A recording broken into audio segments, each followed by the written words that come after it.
welcome to Beneath the Skin, the podcast about everything told through the history of tattoos.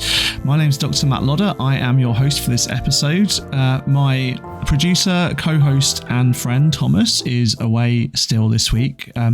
He's been getting his graduation finally delayed over COVID, so he's finally gone back home to Ireland to get his well-deserved graduation certificate, and he's lecturing at his old university, teaching the young podcast producers of the future about the joys of radio production. So I am once again on my own. I am alone today. I was thinking about what I wanted to talk to you guys about. We've had over 9,000 downloads of the podcast now. Please tell your friends. Please tell everyone you know about the podcast. Spread the word. Share the word. Make sure everybody you know knows to listen to the podcast. We're really getting loads of great messages now through from people that are listening and people who've just found the show and who are catching up on old episodes. Thank you, and welcome to you guys as well, new listeners. But it really helps us out to spread the word, to really let people know that the show is here and that it is interesting. I wanted to, as part of today, I was thinking about what to talk about, and one of the things I really wanted to do perhaps was to read a chapter from the book, from Painted People, out now in all good bookshops. The impetus for the podcast was actually, because the book was coming out and wanted to find ways to share some of the stories. I also didn't read the audiobook version of the book. You can get that. Sign up to get it on Audible or other places you get audiobooks. The actor who did the record is amazing, done a fantastic job. But I wanted to use this moment where I have a sort of solo moment on the show to read out a chapter, do a kind of reading, if you will. Hopefully it might encourage you to go and buy the book. If you haven't already, you can buy it from Amazon and all other usual book shops. You can also subscribe to the podcast. You can subscribe to our Patreon. If you do that at the £15 a month level for 1 month at least, we will send you a free copy of the book signed by myself. Now that is cheaper than you'll get it on Amazon, and you get all of our bonus content and all of our restricted shows, and you get all of the podcast episodes early as well if you subscribe. So a good reason to subscribe, and hopefully this will be a little taster for you to get hold of the book if you haven't already. This is one of my favourite chapters. It's chapter 18, and it's a good indication, I think, of the general theory of the book, because what starts off really as a bit of tattoo history, or at least what appears to be a bit of tattoo history, quickly gets us into some really interesting and strange places. And then, as I'll probably talk about as we go through, where if I divert from the text, you'll see that, this is a good illustration of the fact that tattoo history can lead you into some really strange and unexpected areas of more broad historical research. We're going to get to some weird and interesting places with this story. I won't spoil it for anyone that hasn't yet read the book. We'll maybe come back to it at the end and talk a bit more about that. But without further ado, this is Painted People by Dr. Matt Lodder. Humanity in 21 Tattoos. This is chapter 18, An Artistic Hammer and Sickle, Anita Alores, 1953. We all know that art is not the truth. Art is a lie that makes us realise the truth, at least a truth that is given to us to understand. Pablo Picasso, The Arts Magazine, May 1923. Unlike the other stories in this book, this one's not centred on a tattoo. Instead, this is a story about a tattoo. To be even more precise, it's a conspiracy theory about a story about a tattoo. And it goes something like this. In June 1953, the Cold War was gathering pace. In the months immediately following Joseph Stalin's death, Anita Alores, the wife of an extraordinarily wealthy and influential Argentinian beef magnate, was photographed at a glamorous party in Buenos Aires, hosted by President Juan Perón. Clad in a figure-hugging Dior gown, the picture shows Mrs. Allores dancing an energetic tango with her husband, their bodies pressed passionately together. In archetypal style, each of them dramatically holds one arm aloft. His other arm clutches her tightly against him as she swishes her head from one side to another. On her back, revealed by the plunging cut of her dress, is a large tattoo depicting the crude outlines of two animalistic figures. And, most shockingly of all, clearly rendered, a hammer and sickle, the instantly recognisable symbol of international communism. The political fallout of this revelation, that an ardent communist sympathiser was so close to the heart of a regime friendly to the United States, was swift. The tattoo sparked a major political scandal and diplomatic incident. Perón's Secretary of State, Senor Filaz, was reported to have reacted in horror when he spotted the symbol. America's ambassador to Argentina had also been present at the banquet and had quickly sent notice back to Washington. Senator Joe McCarthy, infamous scourge of communist sympathisers in America, took to the airwaves, incensed, and ordered that a large import of Argentinian beef from Allores' husband's company immediately be cancelled. The twist in the tale is that Mrs. Allores was not, in fact, a tattooed red under the bed, but the victim of a cruel trick played by the most famous artist of the 20th century, Pablo Picasso. At a hastily organised press conference, Allores pleaded with the world's assembled press to forgive her. Far from asking to be permanently marked as a dissident communist, she'd actually chosen to seek out a tattoo from Picasso on the recommendation of an influential art critic. The critic had mentioned in his weekly column in Le Figaro that the hottest clubs in Paris were full of fashionable women sporting designs tattooed on them by Picasso himself. It's fun, the article claimed, to wear a work of art by a great master artist on your shoulder or back. Picasso had taken up tattooing a few months earlier, having realised it would enable him to produce works of great artistic beauty and novelty for wealthy art collectors, which could never be stolen, as works in museums might be. Allores claimed to have paid Picasso the enormous sum of 3 million francs to produce a large tattoo on her back, simply hoping to appear particularly avant-garde and à la mode when she was back home in Argentina. Picasso, who joined the French Communist Party in 1944, had apparently snuck in the hammer and sickle without Allores noticing, and against her will. The story was published in the Icelandic weekly newspaper Frjálsjörð. Any Icelandic listeners, the Free Nation in May 1954, almost exactly 1 year after the incident was said to have occurred. That month, May 54, had seen the French army humiliated by communist government troops in North Vietnam and American-backed forces defeating communist guerrilla rebels in the Philippines and embarking on the overthrow of democratic socialists in Guatemala, sparking a Marxist insurgency. It's a long piece, coming in at nearly 1,000 words, and it presents a compelling and almost comedic tale of tense Cold War foreign relations and international trade, wrapped in a prurient and surprising tale of tattooing and high art.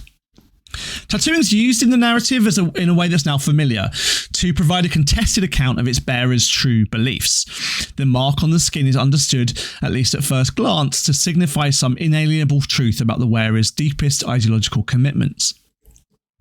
Yet despite being replete with detail and accompanied by a photo of the Allores strutting their tattooed tango, the story appears to be a complete and utter fiction.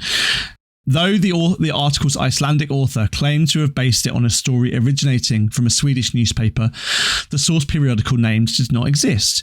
Though there are papers called the Gothenburg Post and the Evening Paper published in Stockholm, and there is an Evening Post published in Norway, there's no paper called the Gothenburg Evening Post from where the story was said to have been lifted. The article attributes the belief that Picasso had begun to tattoo to a column in Le Figaro by Daniel Kahnweiler, Picasso's biographer. If such an article had been written, Kahnweiler would have been a likely candidate to have written it, but he did not write any articles for Le Figaro in 1953 or 1954 at all.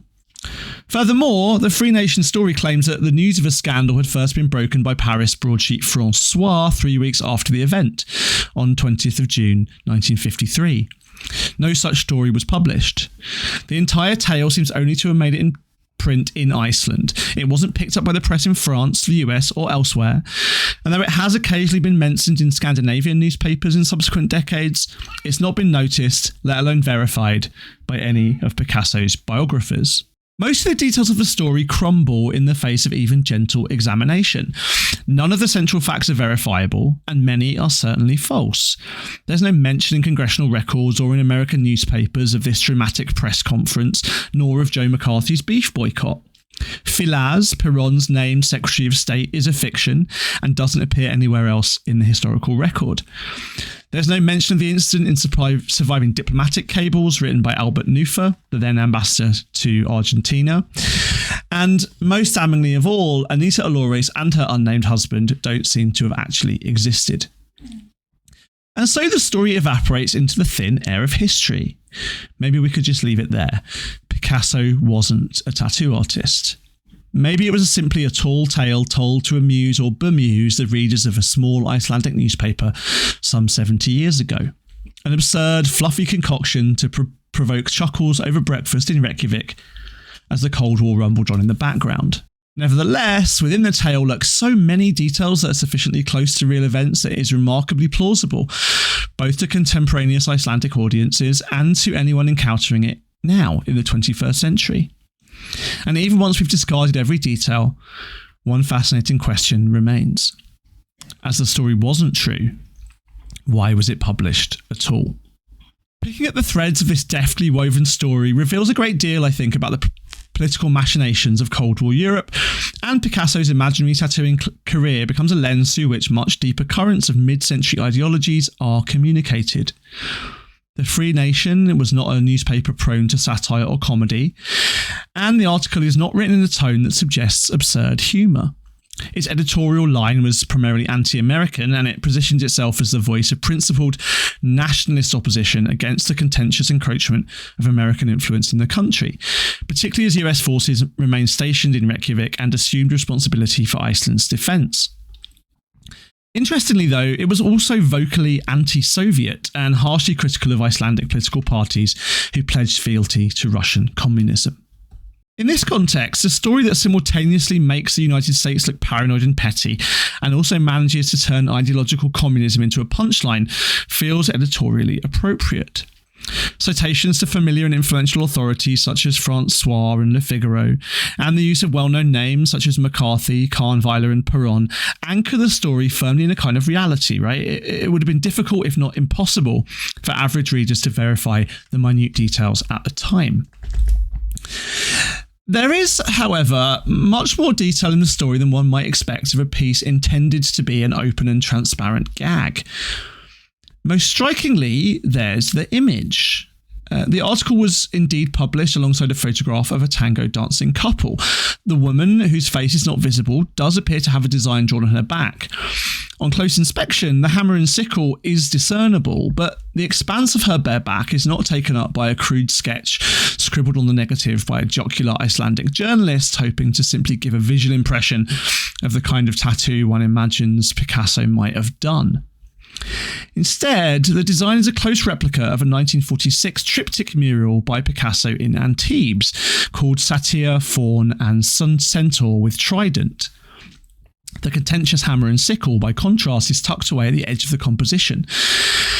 It's an extraordinarily literate quotation of Picasso's work, but not quite recognisable enough to a lay audience to quickly read as a joke. It's just a little too subtle to really work as a gag image. By the 1950s, tattooing in France, as elsewhere in Western Europe, had fallen from grace amongst the upper echelons. Nevertheless, a tastefully rendered shoulder tattoo would not have been out of place in high-end Parisian circles before the Second World War. Some of those tattoos might even have been political. A wannabe nude dancer in the burlesque reviews reportedly had to abandon her career plans after it proved impossible to remove a hammer and sickle she had tattooed on her left breast in 1936, following a dalliance with a communist politician. It's also true that Picasso and his circle certainly did have at least a passing interest in tattoos, even if there's no good evidence he actually performed any himself. In 1968, for example, he sketched an elaborately tattooed woman picnicking with a bearded man. Secondly, though Anita Olores appears to be an Icelandic invention, in real life Picasso was patronised by a politically influential, ideologically outrageous, artistically inclined Argentinian beef magnate and his extravagant wife. In the mid-1940s, Picasso, alongside Henri Matisse, had been commissioned by a couple called Marcelo and Hortensia Acarenha to produce art for their fashionable Parisian apartment. The Acareñas were major figures economically and politically in the relationship between Argentina and Europe, and persistent rumours suggest that Marcelo had played a key part in diplomatic efforts involved in bringing Argentina over to the side of the Allies in the latter years of the war. The couple were famed in Paris for their ration-busting parties.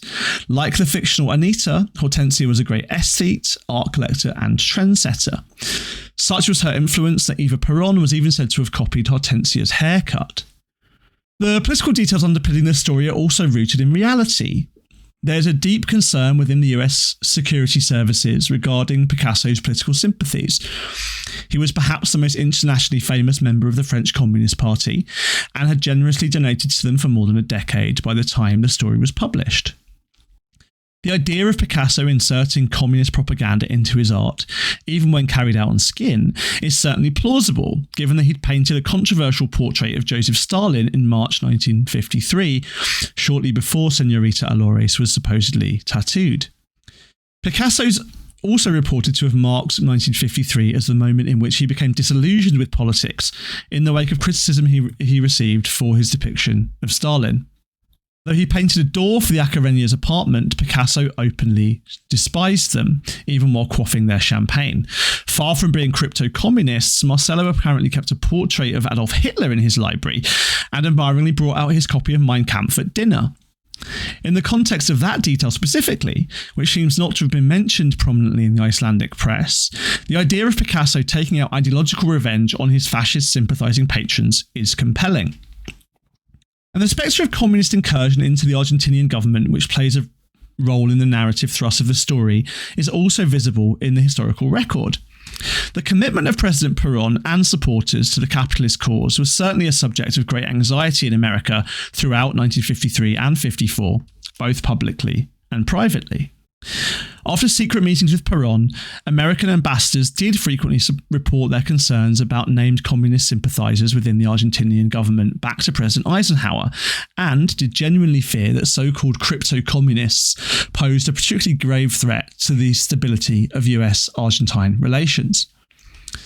The Argentinian press was nowhere near as close to the United States' ideological position as Perón's government was, and newspapers frequently ran articles sympathetic to Soviet communism, despite censorship by Perón and private outrage by Ambassador Nufer and Eisenhower Secretary of State John Foster Dulles. Hey, are you enjoying the show? If you really like Beneath the Skin and you want to help support us, you can do so on Patreon. For little as £5 a month, you can help make this show possible, help us buy research materials. So if you like the show and you want to support us, consider kicking us a few quid a month. And you'll get everything from bonus episodes to Q&As, and you can even vote on what tattoo I'll get when we reach a certain subscriber count. Matt, have you got anything to say? You should really definitely fund the Patreon, because tattoo history is massive, right? Deep, wide, complicated. We're covering some big hit topics on the main feed, but on the Patreon subscriber-only feed, we'll be getting into some really more interesting, niche, deep topics you don't want to miss out on.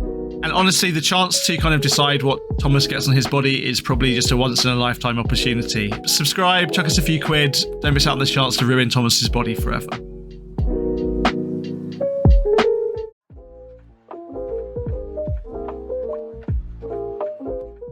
Everyone knows that tattoo aftercare is one of the most important steps in getting a new tattoo. We all want our fresh new tattoos to heal as easily and hassle-free as possible so we can show them off to the world. That's why Sanoderm's here to help. Driven by science and innovation, Sanoderm products have been thoroughly tested and used by doctors and tattoo artists alike for over 10 years. Sanoderm brings cutting-edge technology to make your tattoo healing process a breeze. No more messing around with cleaning and plastic every few hours with Sanoderm's amazing range of aftercare products. I personally have used Sanoderm to heal my tattoos in the past, and they made what used to be a daily process of setting reminders on my phone to clean and rewrap my tattoo into a one-step process.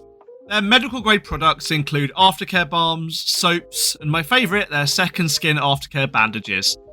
Sanaderm's tattoo bandages are designed to be waterproof, breathable, and keep your new tattoo protected from whatever the elements can throw at it, so you can get on with your day, worry-free, and confident your new tattoo will look vibrant and will heal faster. Plus, their products are all natural and ethically sourced, so you can take comfort in knowing that you're healing your tattoos with nature's finest ingredients. So next time you're in an artist's chair, why not try Sanaderm, healing your tattoos the modern way so you can get on with your day. Check out the link in the description of this episode for discounts on a range of Sanaderm products or for more information. At the level of macro politics, the story also encapsulates much of the global mood of the period. Early in May 1954, the Soviet Union had invited Latin American envoys to Moscow to discuss increasing trade, and had explicitly signed a new trade deal with Argentina, which hindered on the importation of Argentine beef into Russia. The previous year, Perón's policies had dramatically reduced the global supply of Argentinian beef and the amount exported into the United States.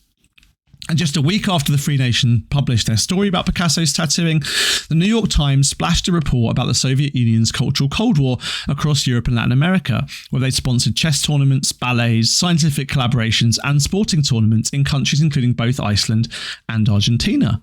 So perhaps this really is just a comedic satire of the machinations of international agricultural trade. But if this is all simply a politically inflected joke by someone at the Free Nation, or by someone providing information to them, it's a remarkably subtle one, which weaves the esoteric details of global beef trade, the Parisian art scene, the reputations of Francophile Argentinian art collectors, and the political machinations of the Perón government into a vivid tale of Picasso working as a tattooer. My best guess as to the genesis of this absurd but oddly plausible story is that it's the product of a propaganda campaign, either by the editorial team at Free Nation or by security forces in the United States. Every single detail, though few of them are true, resonates with political and ideological anxieties of the precise moment of the story's publication.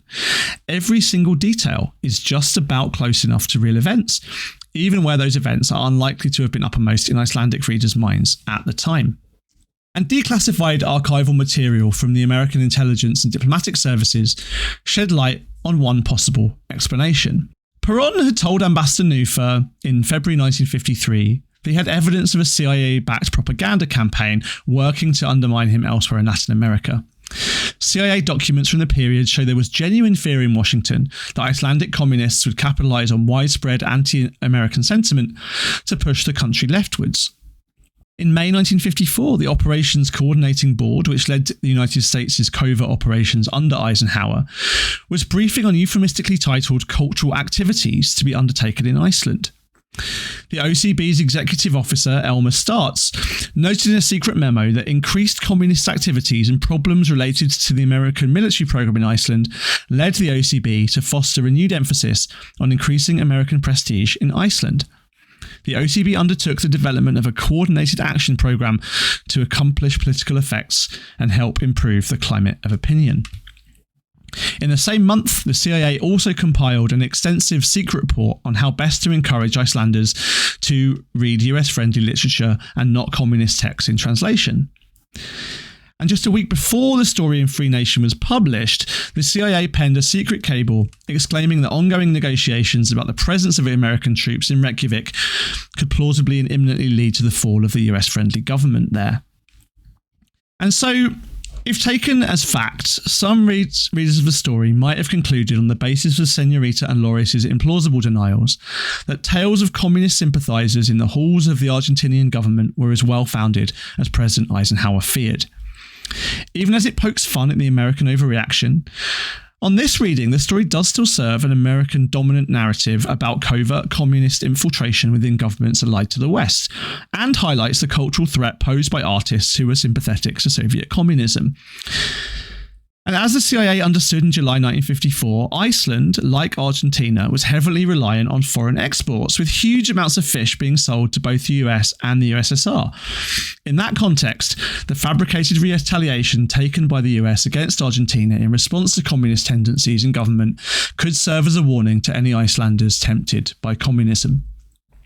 This is a conspiracy theory, of course. There's no direct evidence that this tale was the result of an active propaganda operation. There are alternative explanations, and it's also possible, I suppose, to read the story as one hostile to the US, given it hinges on a historical overreaction by Joe McCarthy.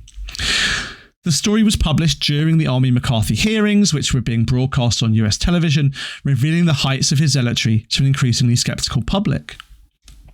Nevertheless, the fact that this incredibly strange, inscrutably strange tattoo story appeared in the middle of a diplomatic crisis during an active propaganda campaign does further reveal how embedded tattoo history is with the wider tribulations of human lives. The Icelandic article has a coda. It tells another story, that of Iris Joan Hunter. Hunter was a wealthy art collector who'd fallen on hard times, consumed by a debilitating and ruinous cocaine addiction. After her premature death, there was nothing left for her heirs to sell. On her body, though, was a tattoo by Picasso, her last remaining asset. Her heirs tried to broker the sale of the tattoo to Alfred Barr, director of the Museum of Modern Art, but were prevented from doing so by angry government officials and interfering religious clerics. Word got back to Picasso, and he was so incensed that for the next several weeks he did nothing but feverishly tattoo women. Prompted by Kahnweiler, so the story goes, Picasso decided to organise a public art show of his works, his tattoo works. For 2 nights a week, these living canvases stood behind a cardboard wall, anonymous and invisible to gallery goers, save for their tattooed extremities pushed through strategically placed holes. These women were, like Allores and Hunter, well-bred society women, and a Paris newspaper began to offer prizes to any of their readers who could identify them. The sweepstake motivated visitors to take knitting needles to the exhibition with which to poke the models, hoping to somehow identify them from their cries, and scissors with which to enlarge the holes to allow more of a peek at just who was lurking just out of sight. Which famous ladies were secretly hiding such exquisite works of art under their clothing? Like the rest of the story, neither Iris Joan Hunter's death, MoMA's attempted acquisition of her tattoo, nor the riotous live exhibition in Paris have any basis in fact. The story of Hunter's tattoo being sold to a museum mirrors the plot of Roald Dahl's macabre story Skin, which had been published 2 years earlier.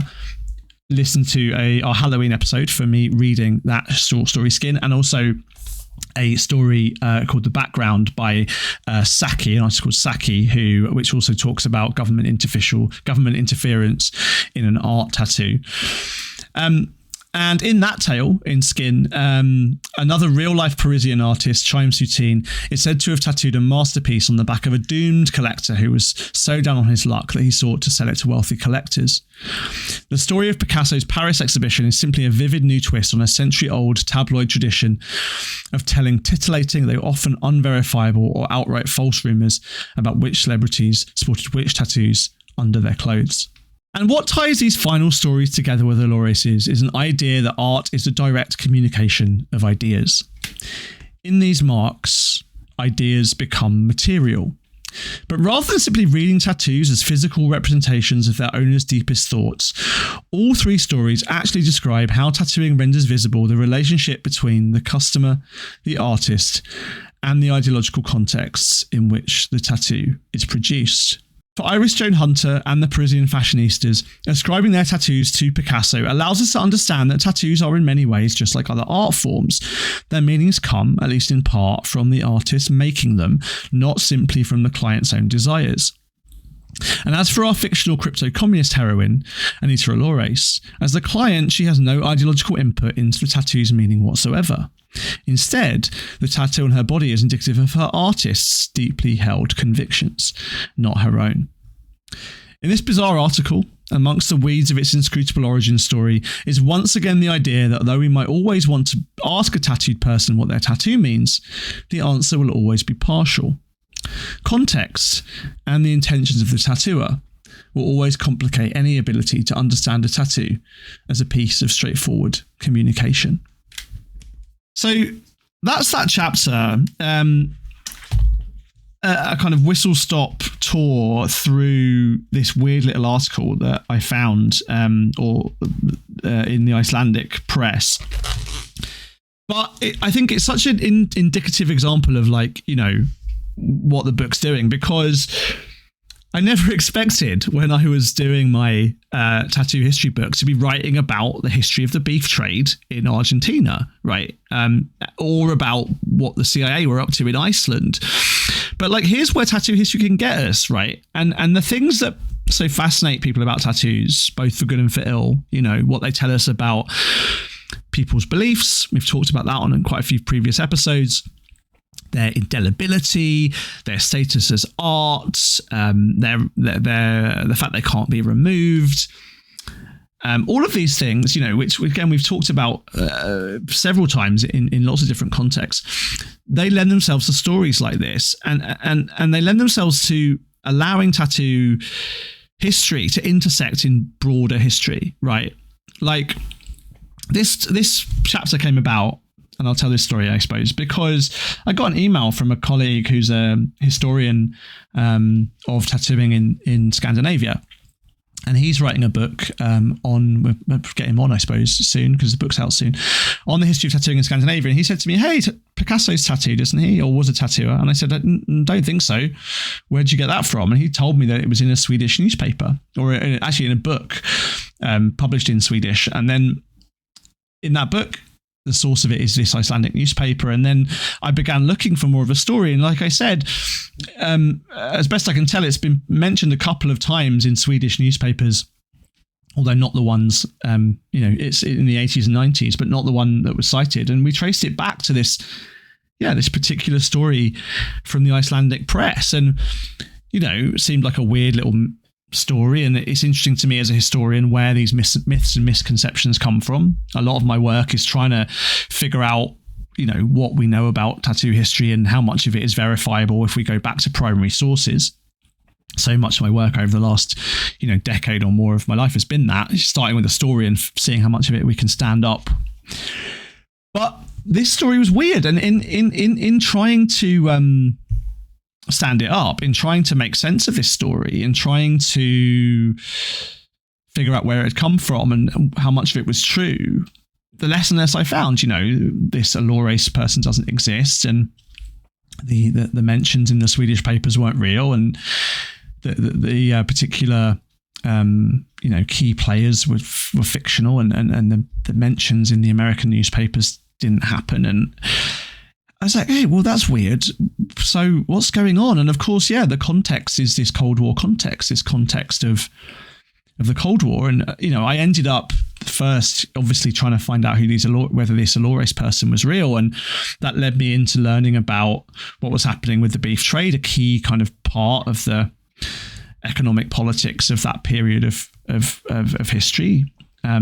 There were boycotts, there were concerns. They weren't anything to do with tattooing, but, you know, they were to do with crypto communists. And then that led me to these CIA files and everything else. So from this weird little story about a tattoo, I'm emailing amazing professors at the University of Iceland who helped me understand a bit more of this context. And I'm emailing the one guy in the world that's an expert in the history of the Argentinian beef trade. And I'm reading journal articles from the 60s about the economic policies of the Perón government. And I'm finding these declassified CIA archives.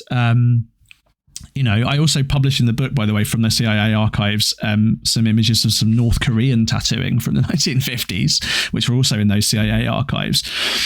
But the joy of it for me was putting all those together and going, look, and I love a conspiracy theory as much as anyone else, you know, trying to make sense of this absolutely weird story, which also nicely happens to be art historical, right? You know, it's a story about Picasso and about art and art collecting and MoMA, as much as it is about tattooing as well. So it was this perfect encapsulation of everything that I want to do, summed up in a story that is nonsense, you know.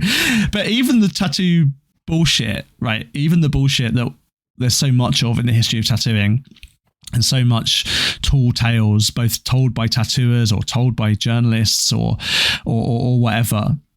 Even in the bullshit, there are these really interesting kernels of truth and interesting stories in which we can follow to some really interesting places. And I was chatting to a friend earlier on today who was interviewing me for something, and I was mentioning this chapter for that same reason, in that this is sort of how my brain works, right? One of the reviews of the book which is very positive, did also call it a bit haphazard because it does go to some weird places. But it is, and this is, where my brain goes from a moment of tattoo history, and where my research and thinking, where can I look for information about this, where it ends up going. And I hope, more than anything else, anyone listening to this podcast or who's reading the book, whether you're into tattooing or not, I guess if you're listening to this podcast, you are, but that you'll use that interest and understand not just what learning about tattoo history can teach you about tattoo history, but what it can teach you about history. And where, I guess, on a more broad level, like where following your interests and asking questions and not giving up until you find answers and making use of the resources available to you to dig into some weird corners and not being afraid to, spend days and days and days being frustrated, not finding what you're looking for, and figuring out what not finding what you're looking for can tell you as much as when finding what you're looking for does. I didn't find anything out about Anita Olores or Picasso tattooing, but the not finding was almost as interesting as maybe what I could have found if the story was true. So yeah, I think people have been asking me, what's my favorite chapter in the book, and I love all of them, but this one, probably above all else, is such an encapsulation of everything I think the book's about and everything my career is about. And it was such a kind of joy to research because it's so weird and so obscure, and the trails from that weird little story of was Picasso a tattooer, getting us to all those weird places via art history, via Cold War history, via political history, via histories of fascism and communism, via weird partisan Icelandic publishing, via Chaim Soutine and the skin story, which I wrote about in my PhD thesis. All of these things, come together in this chapter, and I'm really proud of it because of that. And I hope those of you that haven't picked up the book will pick up the book because there's a lot more of this kind of thing in it, I suppose. So look, sometimes on these episodes go on for 2 hours when Tom and I are ranting about something, or I'm shouting about Ink Master. This is going to be a shorter episode. I've only been recording for just over half an hour here. So it's going to be a shorter episode than normal, but I hope that nevertheless you found it interesting and inspiring. And I hope that again, if you haven't bought the book, this will inspire you to buy it, or if you have, it will help you understand the context in which that chapter was written, and maybe some of the kind of underlying context to it which aren't in the text itself. If anyone wants to learn more about all this stuff, the book also has footnotes, so you can dig into all the sources that I used, all the CIA documents, all the really interesting bits of writing about Picasso, and all the things about Parisian tattooing in the post-war period. All of that stuff is linked in the footnotes to the book, or the end notes to the book, which will help you go and check my sources and see where I got this information and see if you think it also stands up. And yeah, if you find any more, if anyone does have any more information or stumbles across any detail on this that I've missed on this or any other thing in the book, please let me know. I'm findable on the internet, Matt Lodder, on Twitter, on Instagram. You can email me. You can send me a smoke signal. You can shout, whistle, holler, or curse, and I will come running. So thank you again for listening. Thank you to Sanoderm for sponsoring the show. Thank you, Tom, for editing this, even where he's not able to actually be on the recording. Normal service will be resumed shortly. We've got some really exciting guests coming up on the show. Please, as I said at the beginning, share the show with your friends. Tell everyone. We're up to nearly 10,000 downloads of the show, which is just so humbling and touching, and we're so grateful. As I've said many times before, if I wasn't talking to people about what I did, it would be less a job and more of a mania. So thank you for listening. Thank you for being interested. I love you all. Bye-bye.